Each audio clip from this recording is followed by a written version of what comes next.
All right, back here on Inside Wrestling. Dear friend Cruizer Lewis in the house today, and he was telling us some stories from back in the day, as we like to say, Cruizer. And during the break there, we were talking a little bit about before you actually met Snake Lewis there, Ralph Hodges, and you were telling me when you first came down here to Lawrence to try out for Brody Chase's organization down here. What was the deal with that again? That was back when Goat had called me up and said, hey, I know this guy that's starting a new organization. It's going to be based out of Lawrence. We want to go down and do a tryout for them.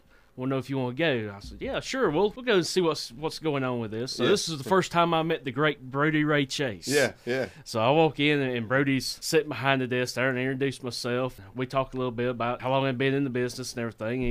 He said, well, we got some guys here, so we'll like to see you work out some. So here I look up in the ring, and there's these two humongous guys, J.W. Steele and Rick Doolittle. Blade and Steel. Blade and Steel. Oh, yes. And I'm like, okay, so I'm 19, 20 years old at the time. Yeah. Just a young kid. Yeah. I get ready to get in the ring with them, and we go in there and start working our match out. And, of course, as any good tryout does, you want to see how much the kid will take. Right. So I, for about 30 minutes there, was in there getting my butt whipped by J.W. Steele and Rick Doolittle, taking every power move they could think of, and I think was inventing some as they went along. I've been there and done that. They did us the exact same way, and they were a big deal back then. About the time you're talking about around here, and they were just huge guys. And for people who don't know, they were doing sort of a road warrior gimmick, and Larry actually looked the part. Oh, yes. He was just a huge guy, man. J.W. Steele, and he's still around. I don't think he's wrestling anymore, but I think he's still around Newberry somewhere. But he was just this big, huge guy, man, really in good shape, and just had the look, had the long hair and all that stuff. And Doolittle was big. That's about all we can say for him. I mean, but he could work. I guess he could move for a big man. For a big guy, he could get around the ring, and he could work. But they did have the reputation of taking advantage of greenhorns. Yes, and they did us the same way a couple of times. But it was a learning experience, and I guess it was better for us because we kind of knew how to deal with it. And beyond that, well, it worked out good for me because Brody actually got to see just how much I would take. And sure, I think there was a couple times there he actually had a look of concern on his face. I understand. Believe me. All right, let's move it forward back to now when you teamed up with Ralph there, and we were talking about how good Snake Lewis Ralph Hodges was, and so what was the deal with that? Because I remember Ralph would come around, man, and he was just so good, and we were like, Ralph, you need to really just stick with this. This needs to be what you do. But he would always wanted to go do something else. He would go back to playing rock and roll.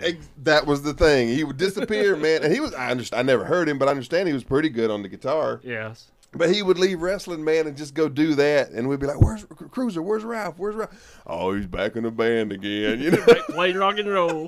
Yes. And that boy could have had a career. Oh, yeah, definitely. Definitely. After we had quit tagging up, go down, get invited to go down by Butcher Blackwell one time to go do a show for Moolah. Down in Columbia. She was doing a show and had somebody, I think Butcher was supposed to be on there, but he was hurt. And he recommended to her that I come down and do the show in his spot. Sure, And get down there, and there's Ralph. Really? And so I get to work Ralph. You worked I actually worked against Ralph down there for Moolah. Yeah. And had just tore the place down with the match. I mean, it was tremendous, yeah. It was great. And got to meet Moolah, and she watched the match and everything, and commented about how much she enjoyed it and everything. Yeah, I wish I could have seen that one because you guys, like I said, just with that natural ability and talent, man, it's just a shame that Ralph couldn't hold it together and stay around and make some things happen. Now, I've said before, and I'll say it again to you, you are one of probably the most respected guys in this business, in this area. A lot of people think a lot of you. A lot of people respect you and will listen when you talk. And I've always said, man, I really feel like, you are one of those guys kind of like Brody and a couple of other people we know who should, really doing the training in some of these newer guys. Do you enjoy training other guys, newer guys? Yeah, I really do. I enjoy training them, trying to, instill the old school into them and get them to understand that, jumping off top rope don't mean nothing unless you've got it set up to mean something. Precisely. I mean, if it don't make sense, don't do it. It's always been our motto, and some of these guys who get in there and just cut a bunch of flips, and it's more like an exhibition than an actual contest, or a match, and I just don't get the whole this whole new thing of, well, I know how to cut a flip, I'm gonna be the new Hardy. We got Hardys. You know, we don't need any more Hardys. You know what I'm saying? And then they're good for what they are. Yeah. But you watch a show with nothing but a bunch of hot spots, it gets boring really quickly. Yes. You know, we always talk about it's kind of like watching a movie. If it was an action movie with nothing but car crashes and building explosions for the whole hour and a half or 2 hours, that gets boring quick. You got to have a story in there. Yes. You know, and nobody's teaching these guys how to tell a story in the ring, and that's one of the things I kind of loved about the way you would train and Brody would train, and you know, just getting it out there that there's more to wrestling than just being able to cut a flip. You know what I'm saying? Definitely. Now, you recently had some injuries. Tell us about how your health is and how you're doing and when you're going to get back in the ring. Well, yeah, the injury started last year with I had a blood clot come up my leg, and doctors told me that I didn't need to, you know, don't be doing a lot of moving around, jarring or anything. Right. And so that kept me out for 6 months. Well, it's supposed to be kept me out for 6 months. Of course, you know, hard-headed me. Yep. I'm not going to do that. Right, absolutely. And just recently, earlier this year, I tore my rotator cuff and dislocated my shoulder and had to have surgery from that. Now, was this a result of in-ring stuff? Or? This was, took a arm drag and the guy hooked me wrong, and I had already previously injured it earlier, and this was it just ripped it worse and made the situation worse to where I actually had to go do something about it. And once we got in there and the surgeon started looking around and finally I tore ligaments loose off my shoulder blade. And, oh, wow, really? Oh, yeah. He even said several times that this was not a normal surgery. Really? Which I told him, no, I'm not normal. I'm not your normal man.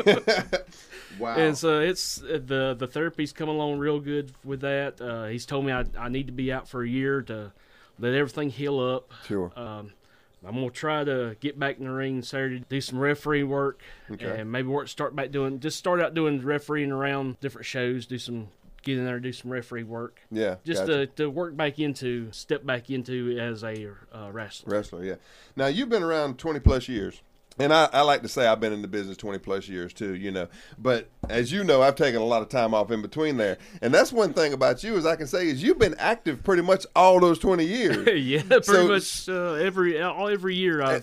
Yeah, and that's the thing I really respect, and I think a lot of people have the respect for you is because of that, is because, man, you're out there every week, you know, doing the thing, and just because this injury is the only reason you're out now. So, you know, all the respect in the world to you, man. I couldn't have done it that long, you know. I mean, and even now, working at NCW up in Greenville, go back there and try to work with the guys on their matches and give them pointers on what they need to improve on. Just the little things, you don't always see when you're in the match. Absolutely. Just to point things out. Hey, try it this way. Look around that. Do this here. Try this to see if it doesn't improve your match. Absolutely. And anytime you have a chance, guys, anybody who's listening to listen to Cruiser and to get some of his knowledge and ability, really just listen to him because he's a wealth of knowledge and he really knows his stuff. And Cruiser, we are all the way out of time here. Real quick, in the last couple of seconds we got here, you got any internet presence out there? You're online?